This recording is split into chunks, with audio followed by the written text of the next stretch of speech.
السلام علیکم ورحمۃ اللہ وبرکاتہ۔ ان الحمد للہ نحمده ونستعینه ونستغفره ونؤمن به ونتوکل علیہ ونعوذ باللہ من شرور انفسنا ومن سیئات اعمالنا من يهده الله فلا مضل له ومن يضلل فلا هادی له واشهد ان لا الہ الا اللہ واشهد ان محمدا عبده ورسوله ارسله الله تعالى بالحق بشيرا ونذيرا اما بعد فقد قال الله تبارك وتعالى في القرآن المجيد فاعوذ بالله من الشيطان الرجيم لكل جعلنا منكم شرعة ومنهاجا۔ محترم علماء کرام، دیگر سامعین اور سامعات، آج ہم اور آپ کے لیے بڑی خوشی اور مسرت کا موقع ہے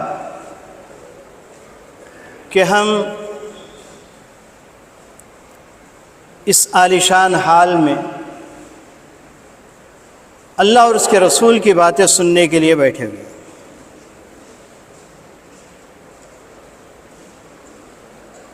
آج جو موضوع مجھے دیا گیا ہے یا جس موضوع پر میں بات کرنے والا ہوں وہ تو آپ لوگوں نے سن لیا، منہج سلف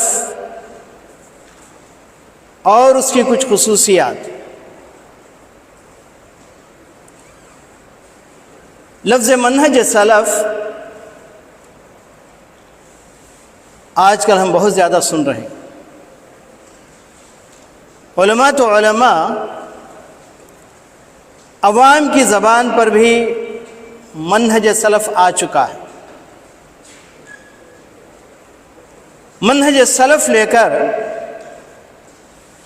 بڑے چرچے ہو رہے ہیں۔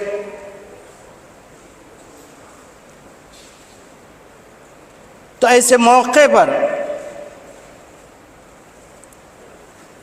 منہج سلف کی کوئی صحیح تشریح بھی کر رہا ہے اور غلط تشریح بھی ہمارے سامنے آ رہی ہے۔ عوام الناس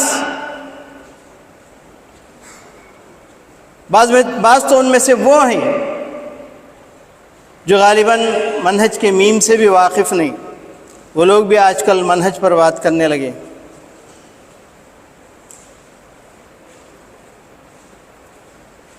سب سے پہلی بات، منہج کیا ہے یہ پہچانے، پھر اس کے بعد اس کی خصوصیات بہت زیادہ ہیں۔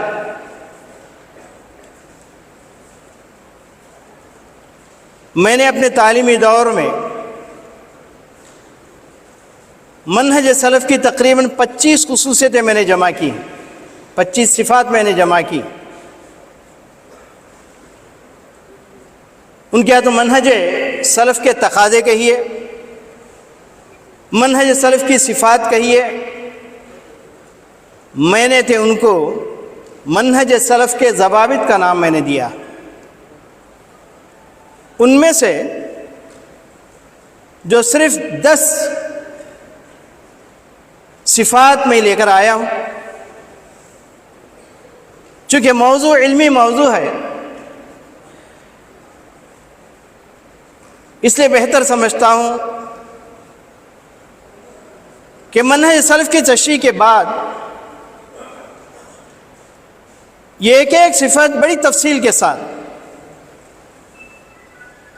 چاہے 10 میں پیش کر نہ پاؤں، 2 3 4 ہی صحیح، بہتر طریقے سے سمجھانے کی کوشش کروں۔ سب سے پہلے منہج سلف جس کے بارے میں قرآن مجید کے اندر آیا ہے، لِكُلٍّ جَعَلْنَا مِنْكُمْ شِرْعَةً وَمِنْهَاجًا، سورہ مائدہ آیت نمبر 48۔ اس کا آیت کے اندر اللہ تبارک نے ارشاد فرمایا،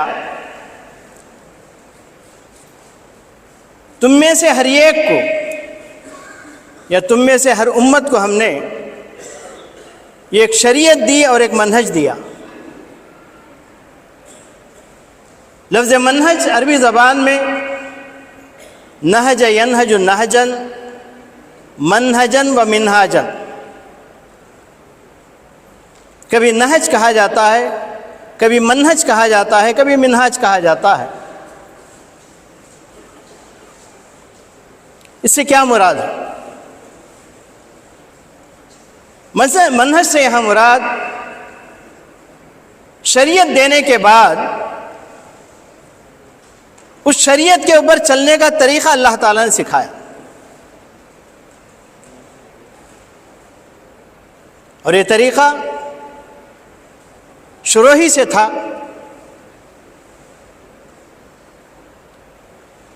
ویسے نہیں جیسے بعض لوگوں نے کہا ہے اور آج بھی کہہ رہے ہیں کہ اللہ نے تو 2 ہاتھ دیے اور 2 کتابیں دی، بات ختم، قرآن و حدیث۔ یہ تیسری چیز کہاں سے آ گئی؟ اور لفظ سلف گزرے ہوئے لوگوں کہتے ہیں، اس میں 2 لفظ ہیں، ایک سلف ہے ایک سلف ہے۔ گزرے ہوئے لوگ قابل نمونہ تھے، اچھے تھے، ان کے راستے پر ہم چل سکتے ہیں تو ان کو سلف کہیں گے۔ اگر برے لوگ تھے ان کو سلف کہیں گے۔ عربی زبان کتنی نازک ہے دیکھیے، آپ سلف کہتے کہتے سلف کہہ دیا آپ نے تو برے لوگ ہیں۔ یہاں پر سلف کہا گیا ہے۔ بالکل اسی طریقے سے خلف اور خلف 2 الفاظ ہیں، بعد میں آنے والوں کو خلف کہا جائے گا۔ اچھے لوگ تو وہ خلف کہلائیں گے، برے لوگ ہو تو وہ خلف کہلائیں گے۔ فخلف من بعدہم خلف اضاعوا الصلاۃ، بعد آنے والے جو برے لوگ تھے جنہوں نے نماز کو ضائع کر دی اور شہوات کے پیچھے پڑ گئے۔ ہمارے پاس منہج سلف بھی ہے، منہج خلف بھی ہے۔ منہج سلف سے مراد اصطلاحی معنی میں صحابہ رضوان اللہ علیہم اجمعین کا وہ طریقہ جس کے اوپر وہ لوگ گامزن تھے۔ سلف کے اندر عام طور پر 3 طبقات کا ذکر کیا جاتا ہے، خیر القرون قرنی ثم الذین یلونہم ثم الذین یلونہم، سب سے بہترین زمانہ میرا ہے، پھر میرے بعد والوں کا، پھر میرے بعد والوں کا۔ صحابہ، تابعین اور تبع تابعین کو کہا جاتا ہے سلف، لیکن زیادہ تر سب سے بہترین زمانہ یہ سب سے بہترین اشخاص وہ صحابہ رضوان اللہ علیہم اجمعین تھے۔ اگر ان کا طریقہ بھی ہم سمجھ لیں تو بہت بڑی چیز ہے۔ اور اس کے لیے دلیل کیا ہے؟ قرآن حدیث کے علاوہ بھی اللہ تعالیٰ نے ایک اور چیز دی ہے۔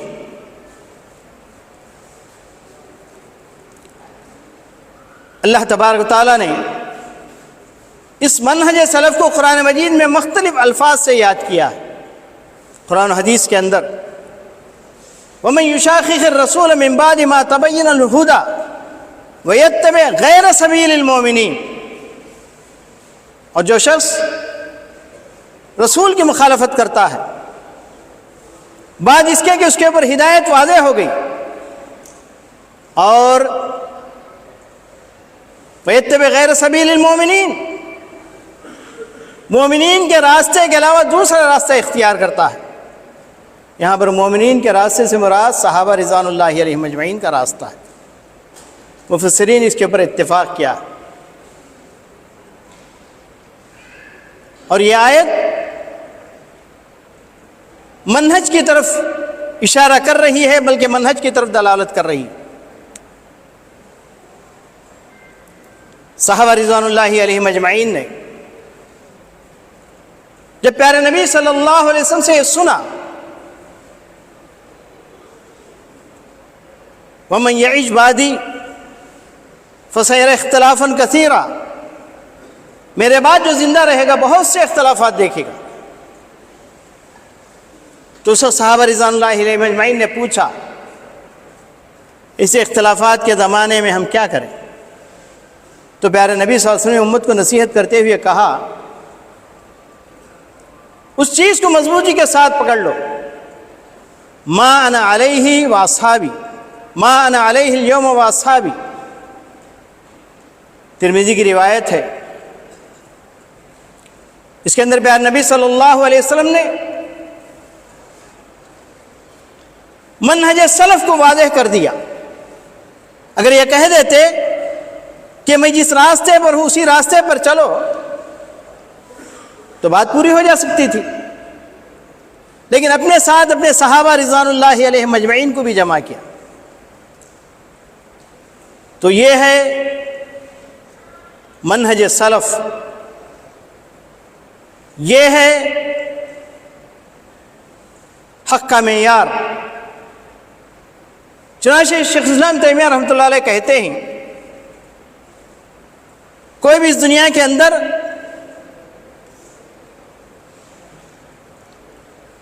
حق پر گامزن ہونے کا دعویٰ کر نہیں سکتا جب تک کہ اپنے عقائد کو، اپنے اعمال کو، اپنے اخلاق کو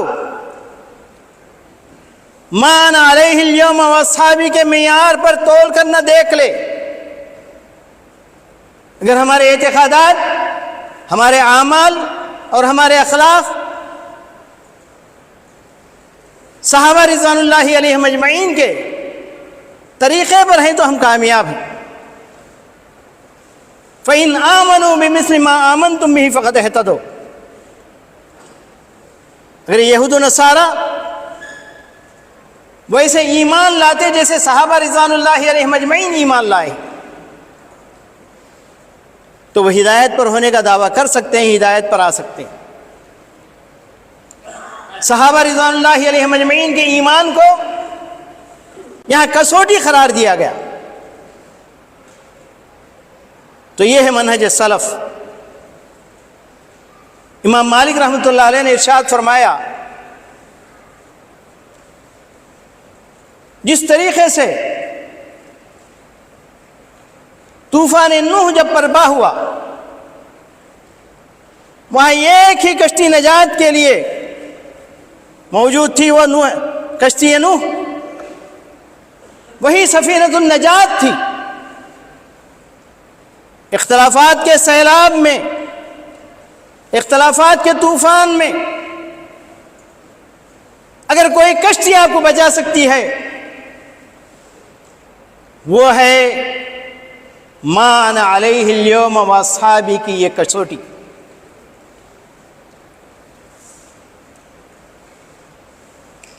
کشتی نوح کے برابر اس کو قرار دیا امام مالک رحمۃ اللہ علیہ نے۔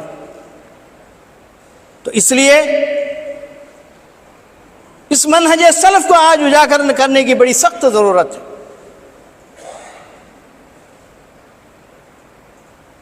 ایک تو امت 73 فرقے میں بٹ کر 72 فرقے گمراہی کا راستہ اختیار کر چکے ہیں۔ پھر وہ لوگ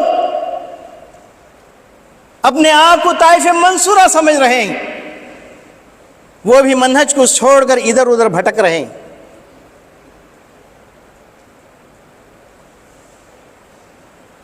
کبھی کوئی اپنے آپ کو سفر سلفی ہونے کا دعویٰ کرتا ہے،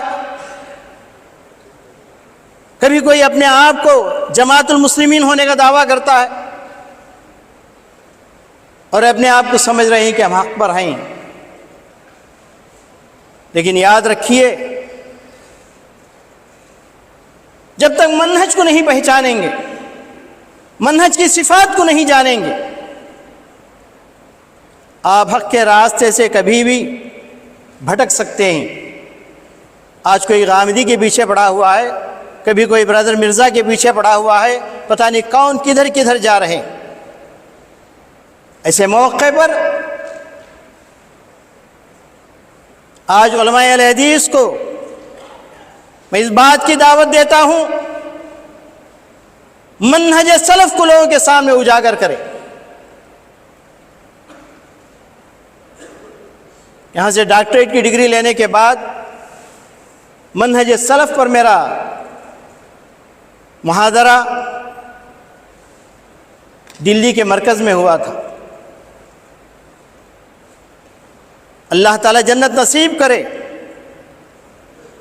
ڈاکٹر فضل الرحمان صاحب کو اسی دن انہوں نے محاضرہ سننے کے بعد کہا مولانا یہ جو ضوابط یہ تو منہج سلف کی خصوصیات آپ کو جو سکھایا گیا ہے نہ ہم نے سیکھی نہ سکھایا گیا لیکن ان چیزوں کی آج بڑی سخت ضرورت ہے. آج خود جماعت اہل حدیث کے نوجوان بھٹک رہے ہیں. منہج سلف کے ضوابط منہج سلف کی خصوصیات کو آپ جتنا ہو سکے خوب پھیلائیے. چنانچہ مولانا نے ڈاکٹر صاحب نے پھر یہی محاضرہ مالیگاؤں جامعہ محمدیہ میں دلوایا. میرے عزیز دوستوں اور بھائیوں، سب سے پہلی اس کی جو خصوصیت ہے منہج سلف کی، الایمان بجمیع نصوص الکتاب والسنہ، قرآن حدیث کے تمام نصوص کے اوپر ایمان و ایقان لانے کی ضرورت ہے. ایسا ایمان اور ایسا یقین جو صحابہ جیسا ایمان ہو. صحابہ کے ایمان میں دو صفتیں تھیں. ایک ان کا ایمان کامل ایمان تھا، بھرپور ایمان تھا. ذرا سا ایمان کے اندر کمی محسوس کیا انہوں نے تو اپنے بھائی سے کہتے تعال اخویا نؤمن ساعۃ، اپنے ایمان کو پورا کرتے تھے، ایمان کو کم نہیں ہونے دیتے تھے. اور دوسری صفت قرآن و حدیث کی روشنی میں ان کا سچا ایمان تھا. اللہ تعالیٰ کو مستوی علی العرش پر یقین کیا، یقین کے اوپر گامزن رہے.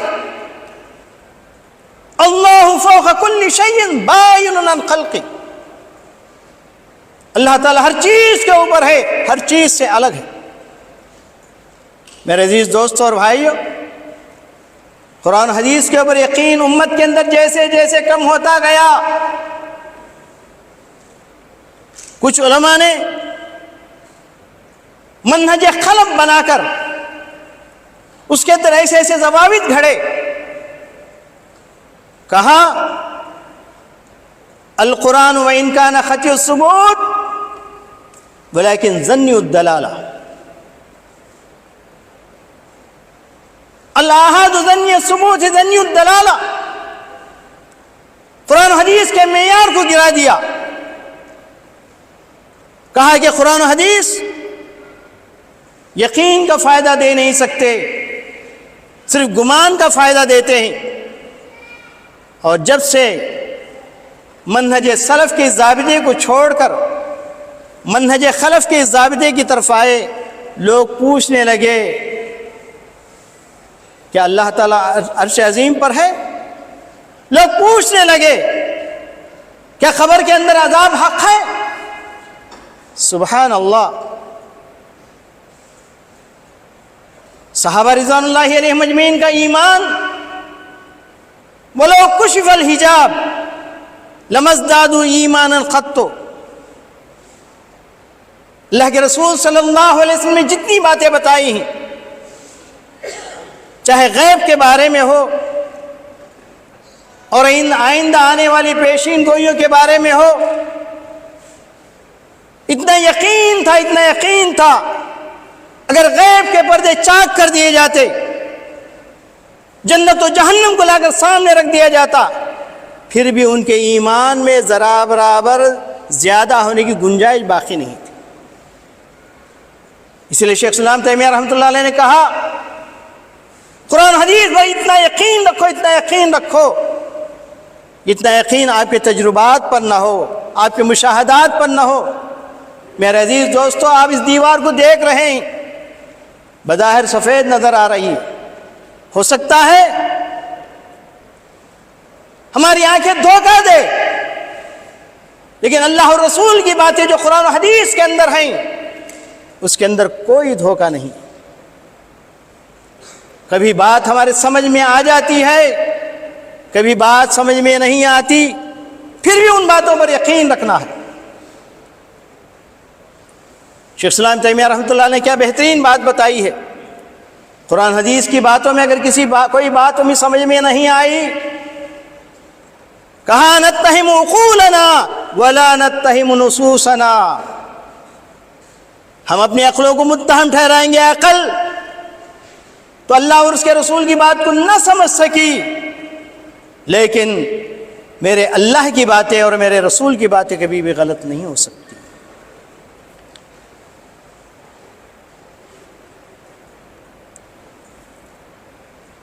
دوسری خصوصیت اشتمال الکتاب والسنہ علی اصول الدین دلائلہ و مسائلہ، قرآن و حدیث دین کے پورے اصولوں پر شامل ہے، دین کے سارے مسائل اس کے اندر بیان کیے گئے ہیں۔ اللہ تعالیٰ کا ارشاد ہے، فرمایا اللہ تبارک تعالیٰ نے ما فرطنا فی الکتاب من شیء، اس قرآن مجید کے اندر ہم نے کسی چیز کو نہیں چھوڑا۔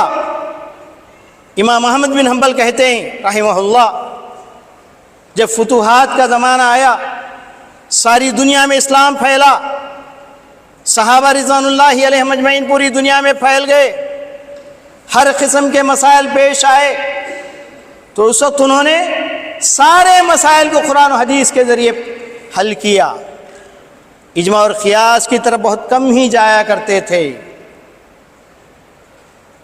لیکن جب سے بعد والوں نے منہج خلف بنا لیا، اجماع اور قیاس کو قرآن و حدیث کے برابر قرار دیا، اس میں کوئی شک نہیں، قرآن و حدیث یہ دو ہی مصادر ہیں دین اسلام کے، اجماع و قیاس یہ بھی ماخذ ہیں، ان سے بھی کبھی کبھی ضرورت پر دلیل لی جاتی ہے، لیکن وہ مصدر بن نہیں سکتے۔ اجماع بغیر نص قرآنی یا نص حدیث کے اجماع منعقد نہیں ہو سکتا، اور قیاس بغیر مقیس علیہ قرآن و حدیث کے بغیر قیاس کبھی نہیں کیا جا سکتا۔ لیکن جب لوگوں نے کہا اجماع کے اندر اتنی قوت ہے کہ قرآن و حدیث کو منسوخ کر سکتا ہے، اس سے مستشرقین نے ایک دلیل پکڑی، انہوں نے تاریخ تشریع اسلامی لکھی، کہا کہ مسلمانوں کا معاملہ عجیب ہے، ان کی شریعت عجیب ہے۔ جب محمد صلی اللہ علیہ وسلم تھے، انہوں نے قرآن گھڑ کے بتا دیا ما فرطنا فی الکتاب من شیء، ہم نے کوئی چیز قرآن مجید کے اندر نہیں چھوڑی، ساری چیزیں بتا دی گئی ہیں۔ لیکن یاد رکھیے قرآن مجید نے یہ بھی کہہ دیا ما آتاکم الرسول فخذوہ وما نہاکم عنہ فانتہوا۔ کسی نے آ کر پوچھا عبداللہ ابن مسعود رضی اللہ تعالیٰ عنہ سے، نبی کریم صلی اللہ علیہ وسلم جسم کے اندر نوچنا، نقشے بنانا، اس سے منع کرتے ہیں۔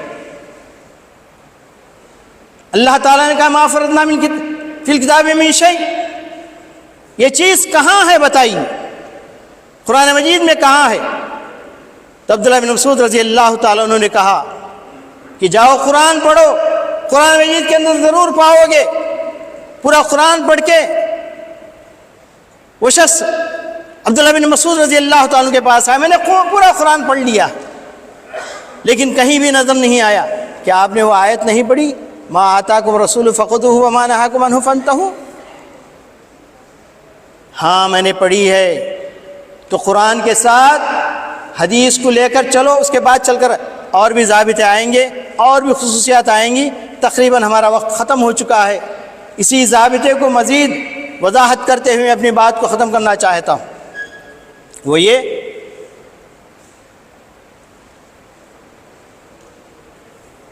کہ پورا دین قرآن و حدیث کے اندر واضح طور پر موجود ہے، لیکن جب ہم نے ان مصادر کے اندر کمزوری بتائی اور تو اس وقت مستشرقین نے تاریخ تشریع اسلامی لکھی، کہا کہ محمد صلی اللہ علیہ وسلم نے قرآن مجید گھڑ کر کہہ دیا کہ دیکھو اس کے اندر ہر چیز ہے۔ جب زمانہ آگے بڑھا، مسائل حل نہیں ہوئے، تو اس کے بعد آپ کے صحابہ رضوان اللہ علیہم اجمعین نے حدیثیں بنا لی اور کہا کہ ترکت فیکم امرین لن تضلوا ما تمسکتم بہما، دیکھو تمہارے اندر دو چیزیں چھوڑ کر جاتا ہوں، یہ قرآن ہے، دوسری حدیث ہے۔ اور جب زمانہ آگے بڑھا لیکن مسائل حل نہیں ہو سکے، تو اس لیے بعد والوں نے اجماع گھڑ لیا، مسائل حل نہیں ہو سکے، بعد والوں نے یعنی قیاس گھڑ لیا۔ اس طریقے تاریخ تشریع اسلامی لکھ کر مستشرقین نے بتائی، اس طریقے سے یہ ضابطہ دور جاتا رہا اور منہج سلف سے ہم دور ہوتے رہے۔ جب ایسی ہی بات ایک عالم دین کے سامنے آئی، عوام میں سے اٹھ کر پوچھتا ہے، اے جناب آپ کہتے ہیں کہ ہر چیز، ہر مسئلے کا حل قرآن حدیث کے اندر ہے، مجھے بتائیے کہ آج میں ایک مسئلہ آپ سے پوچھتا ہوں، وہ مسئلہ یہ کہ آج مارکیٹ کے اندر بھینڈی کا بھاؤ کتنا ہے بتائیے۔ فوراً عالم دین نے کہا فاسألوا اہل الذکر ان کنتم لا تعلمون، جاؤ پوچھ لو تخصص رکھنے والوں سے، اگر تمہیں اس بات کا علم نہیں ہے تو وہ تمہیں بتائے گا۔ برجستہ جواب ملا۔